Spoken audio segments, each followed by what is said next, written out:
Finally, we have some good damn news! After such a long string of horrendous animation news, be it Pixar unneeded sequels, Warner Brothers deleting some of the original Looney Tunes shorts, or DreamWorks' outsourced animation studio going under, God bless of all people Ketchup Entertainment, who have now confirmed that they've purchased the rights of Coyote vs. Acme. Yes, probably one of the most highest anticipated, fully cancelled movies that were completely complete has finally been revived. Saved from the greed-ridden, tax-saving shelves of Warner Brothers. Suck it, David Zaslav. We heard a little bit ago that it was on the table, but now it is official. And what do you know? It came from a studio that's not even the big mainstream one. It takes a third-party company to handle animation right. At least now slightly reversing what was probably the worst animation news of the last week, particularly as it has ties to the Looney Tunes fate. As just the week before this, in addition to cancelling this movie, they went on to try and sabotage Ketchup's other Looney Tunes purchase in The Day the Earth Blew Up by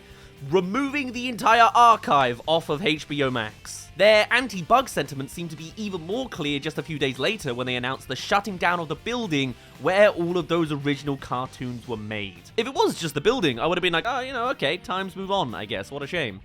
But the timing of this specifically, alongside all these other things, feels way too coincidental. Warner Brothers Discovery fundamentally does not care for the Looney Tunes franchise, and their recent decisions have made that point abundantly clear. Even justifying their removal from Max as moving away from kids' content on the platform seems to come right out of the playbook of Hollywood undervaluing the animation industry as a whole, which we've seen time and time again. We've talked a lot about Warner Brothers being the one big studio that has never really established a healthy animation studio since those original cartoons. I mean, they've had some great highs with the Iron Giant and the Lego Movie, and that's just kind of it, beyond the 3 Looney Tunes movies. And so you can see how this may lead a David Zaslav going, okay, that's the one bit of the business we've always sucked at, let's just not bother. Which is just so short-sighted. But there was a time when Universal didn't have Illumination and DreamWorks. I think they're now running these two studios like an outsourcing sausage machine, but there was a time when Universal didn't have the likes of Illumination and DreamWorks. Two studios that collectively now make them billions every year,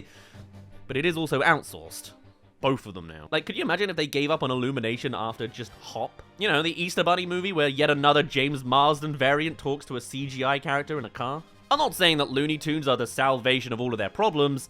I mean, just look at Space Jam 2. However, being the very symbol of Warner Brothers' once great animation house that rivaled Disney 50 years ago before DreamWorks was even a thing, now siphoning them off like an annoyance feels almost cruel for the characters who built the studio up. Regardless, I think I've got to give massive kudos to Ketchup Entertainment here. As much as we were all cheering for The Day the Earth Blew Up, it's not making the big bucks at the box office. On a $15 million budget, it's currently sitting at $10.5 million. So it hasn't quite made its budget back yet. Not only do I imagine that Ketchup Entertainment lacks the resources for a massive marketing splash like a major studio, but also, lest we forget, Warner Brothers removing Looney Tunes on Max the same day that it came out. And yet, this studio still has the faith in Coyote vs. Acme to actually release it themselves. Hell yeah. After potentially losing money on their current Looney release, they still have faith that they can find success with this one. And they have good reason to. The mystique around this movie has now gathered more publicity across social media and press than a standard budgeted campaign could ever ask for. This movie, its actual plot revolving around Wile E. Coyote taking on a big corporation, has now gained that narrative in reality as well. That's right, Warner Brothers themselves are Acme now. In both what the movie is and the sentiment behind it, its release under a smaller studio is perfect for the media's David and Goliath angle on it. Imagine if this tiny studio could get this release past $200 million. Their current one only crossed 10, so don't get your hopes up, but you know, it'd be nice. Hey there, they can make it to the halfway mark. Come along and subscribe if you haven't already. Let me know your thoughts on Coyote vs. Acme. Hell yeah, let's just celebrate in the comments. Hopefully it's all just green flags from here. What a relief. Good news, finally. But it's also fair to say that Coyote vs. Acme just has more of a profile as a project than The Day the Earth Blew Up at this point. This cancelled movie has more people talking about it than the one in cinemas, which I both love that there is hope for success here, particularly with a decent run up to its 2026 release that's now been confirmed. However, it also makes me sad that it's yet another example of a traditionally animated movie not getting the attention it deserves. The Day the Earth Blew Up deserves to be the reignition of hand-drawn animated movies, but instead its struggle at the box office is just gonna put other studios off, sadly. And makes it all the more likely that we'll probably not see that Bugs Bunny movie either, which was apparently being produced alongside The Day the Earth Blew Up. Kinda mad that neither of these movies actually coming out will have Bugs Bunny in them. Looney Tunes is in a very weird state. Though I do kinda like that this does go back to the classic format where not every Looney Tunes cartoon had to have Bugs Bunny in them. It's nice to nurture what dynamics are there without him, you know?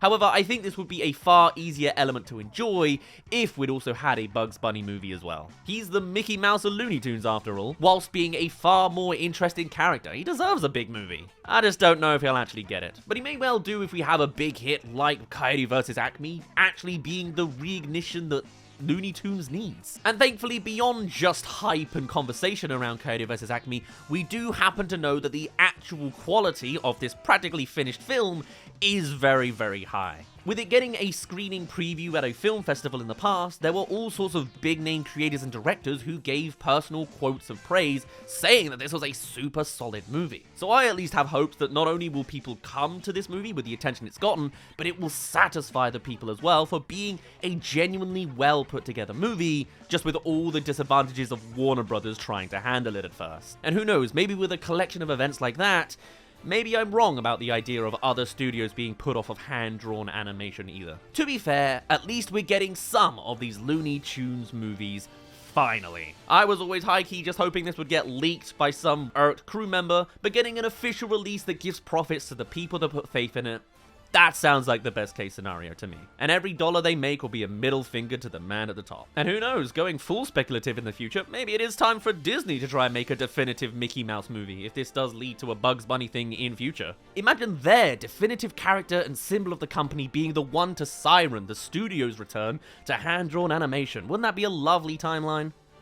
They probably won't, but I'd love to see it anyway. It is his 100th birthday in 2028 after all, so do it, Disney. I dare you. Of course, there'll always be the argument that companies like Disney and Looney Tunes and Warner Brothers will never really risk putting their main mascot in a situation like that at this point, where they can be at any sort of risk. But I just don't buy that that's a good enough reason, you know? I'd kind of want to see it because everything else is getting a little stale. Whatever does happen to Mickey and Bugs going forwards, at the very least, I am so very happy to see a studio somewhere actually making the effort to continue the legacy of these characters, whilst their parents turn on them, apparently. And whilst The Day the Earth Blew Up didn't quite work out, I, for one, think that there is every chance that Ketchup Entertainment could have some huge success with Coyote vs. Acme, and I respect them for even giving it a go. It shouldn't really be a surprise at this point that in the modern animation industry field, it takes a much smaller, more passionate company to do the works that corporate stuff just doesn't have the ability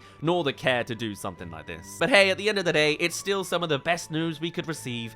Coyote vs. Acme has officially been revived. And if it makes more than the $50 million it was sold for, then David Zaslav probably doesn't even get the main profit out of it. Hell yeah, we'll see. On that note though, I'll end this little bippy off there. It's not very often I get to talk about good animation news, so what a relief I finally get to do it.